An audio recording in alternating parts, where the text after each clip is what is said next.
Welcome to the Leadership Zone.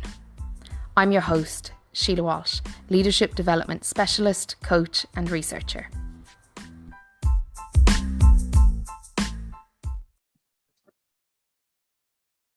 Hello. So on this episode of the Leadership Zone, I'm talking about the unintended consequence of leadership development and how it can create idealism and fantasies around organizations more than we intend for it to. So let me rewind and tell you why this matters. So a lot of the time when we're talking about leadership development and you're trying to support leaders in developing, we are always aiming for best practice, best case scenario, and so on, which can then lead leaders to think about themselves in a negative way, and it can also lead leaders to tell me about all the ways the organization is imperfect. And it's true, organizations are imperfect. Systems of people who are perfectly imperfect, who come from different backgrounds, have different experiences, have different values, see the world in different ways, mean that the processes and procedures that are involved in organizational systems will have personality attached to them and will have decisions that aren't always made from data or are made from data, and they bias the data instead of the human experience. Or people think they're made from data and they're really made from feelings, and those feelings may or may not be biased. So why this is important is that in OD work, so organizational development, and in a lot of leadership development, there's a lot of talk about best practice. There's a lot of talk about how you can make things work better and be more effective. And what this can lead to is an eye on all of the imperfections that exist within your organization. And sometimes it gives leaders and people an opportunity to show that it's not them, it's the other. And that's a bias we all have when it's like a human bias othering. When we associate something with something negative, it's more comfortable in the initial reaction to point to something else than it is to say, oh, I experience that too, or I do that too. So we tend to like to look for flaws in others and not in ourselves because it's kind of better for our ego. And that's perfectly normal and natural, and we don't need to judge it. But what we do need to do is be careful about when we're believing it. So there is no perfect system or organization out there. Let's start with that. That doesn't mean we don't need to aim for better organizations and systems. That doesn't mean we say, oh, we don't bother. It's a bit like the difference between completing something and something being part of the process. So you can have a shower and complete the shower, but that doesn't mean you'll never need to shower again. That's kind of the difference between completing the task today and knowing that the task is still part of the process moving forward. And in organizations, and especially in regards to leadership, that's a really central piece to leading, is the ability to lead within the imperfect realities we exist and to lead imperfectly. Because we don't just need a leader, like a perfect leader, we need a leader. We need people who are thinking on behalf of the organization, who are making key decisions, who are influencing people, who are supporting people, who are bringing people along. They don't need to be perfect. And so if your confidence is coming from this notion of perfection, then you're going to struggle with leadership, because leadership is messy. Working in organizations is really messy. And that's the nature of people and systems. And that doesn't mean we don't aim for best practice. And it doesn't mean we don't bring ourselves to the higher standard that we can as individual leaders, and in terms of ensuring our system is better, it's more inclusive, it's more sustainable, it's more profitable. All of those things are valuable things in a private organization. In other organizations, like public organizations or not-for-profit, maybe the profit isn't so important, but there's still a kind of an additional stakeholder involved rather than the profit being a measure of success. And so we really need to think about the fantasies, and this is like from Klein's work, Melanie Klein's work, fantasies being a PH rather than F for fantasy. The fantasies we have about the perfect organization, the perfect managers, the perfect leaders, the perfect children, the perfect people. And we need to start to say, well, actually, if this is the reality, I have to make choices about this reality. If this is the reality, do I stay here and get frustrated with it and then pass that frustration on to others? If this is the reality, can I find a way to move through frustration into acceptance of it? Does that feel reasonable for me? If this is the reality, is it something I can't bear because I think is harmful or traumatic or unhelpful to me as a person, or that the system itself is harmful and I don't wish to be part of it? Do I leave? If I leave, do I follow up and complain? Like, we have loads of choices about reality and the reality of the organizations we work in. But what we often do is think about the fantasy of what it should and could be. And we don't necessarily work with the reality of how we are contributing to both the solution and often the problem as well, just as people in systems. So what I want us to think about is our relationship with reality and the reality of our work. And if that reality in us, you, me, are having a reaction to it, how do we own that and make some good decisions with that? So what I often talk about when I talk about accepting something, I'm not talking about liking it or embracing it. I'm talking about acknowledging it for what it is. So I accept that my organization is deeply flawed, or my organization does these things badly, or my organization, whatever.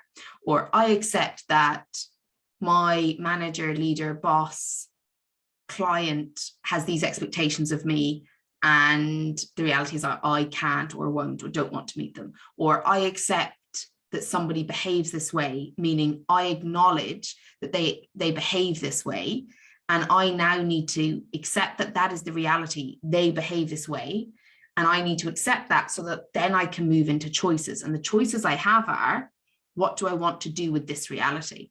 Whereas a lot of the time, what we tend to do, because we don't want to work with the reality of the situation and the feelings that it brings up for us, is we create fantasies around how it should be.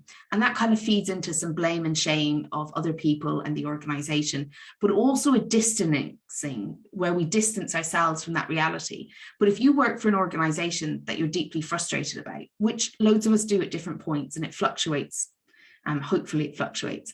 For some people, if you're working with an organization that frustrates you, the question is, how are you relating to that frustration and your expectations and your fantasies about the organization?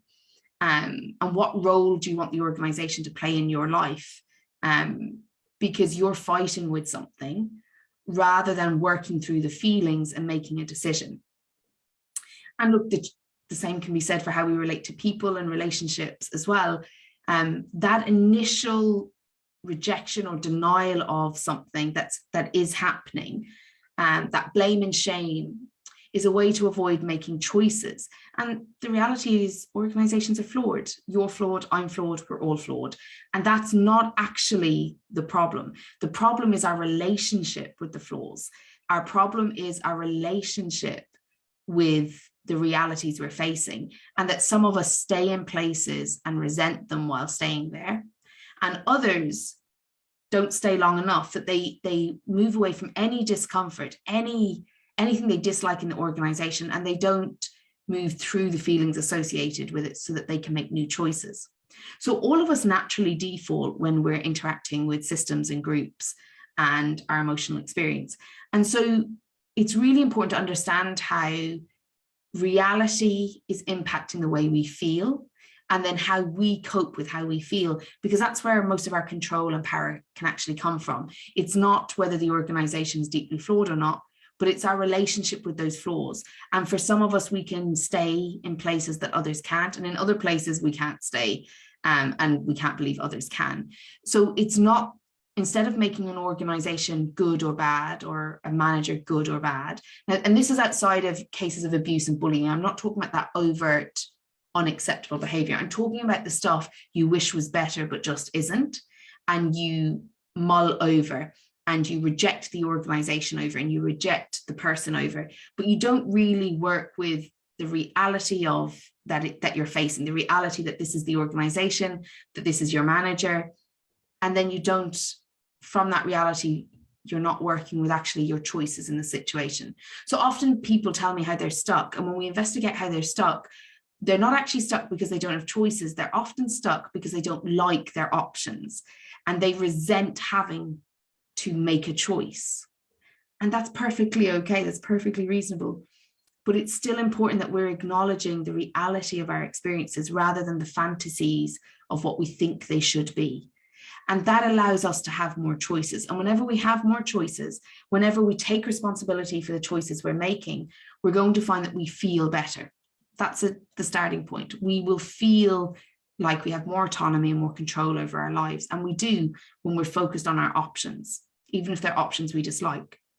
But the other piece is if you're in a leadership position and you aren't taking into account your frustrations and your experiences, and you aren't taking into account how you may be storing them, gathering them, building resentment, but not acting on your own autonomy, not making choices that give you the results you want, then you're going to more than likely pass that on. And you may become part of the problem where your group or your team start to reject the identity of the organization, which means ultimately they can't align themselves with the purpose of the organization or the work that you're aiming towards, because there's a kind of inherent rejection of the organization due to it not being what people think it should be.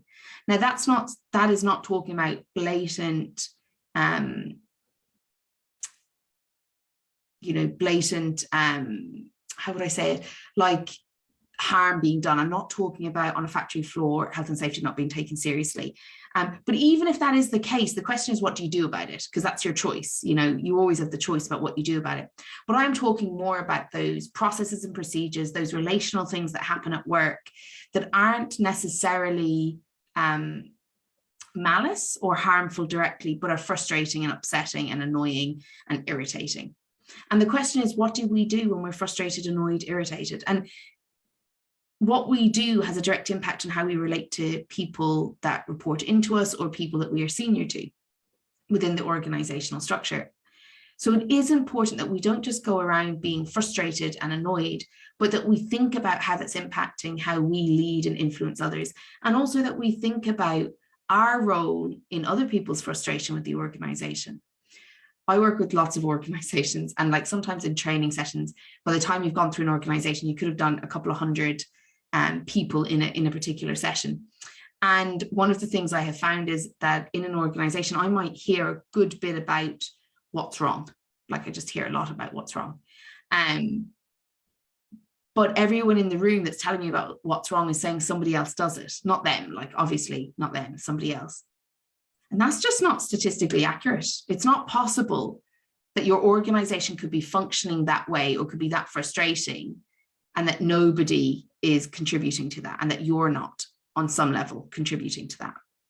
So in systems, it's very easy for us to be fixated on how it should be. And I do the same, I get that.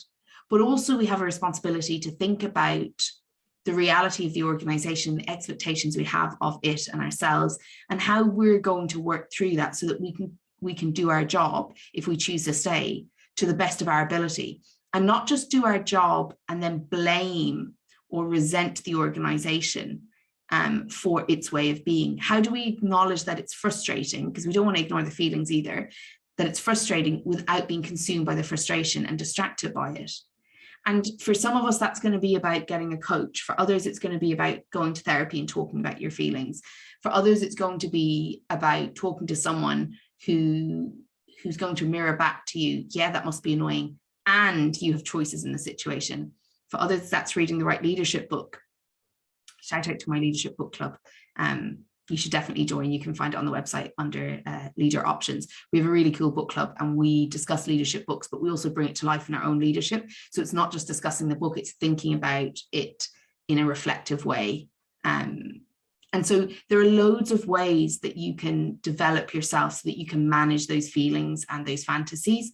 But when we don't, they manage us. And that's ultimately quite limiting for leaders, being managed by our fantasies of how things should be, rather than our vision of how we're going to make them, and the reality of how they actually are right now. That fantasy stuff gets in the way of lots of people. And that doesn't mean you won't have grief that the fantasy isn't what it should be. And it doesn't mean that you won't have feelings about it and judgments and your ideals, and all of those things will be challenged in kind of coming to terms with the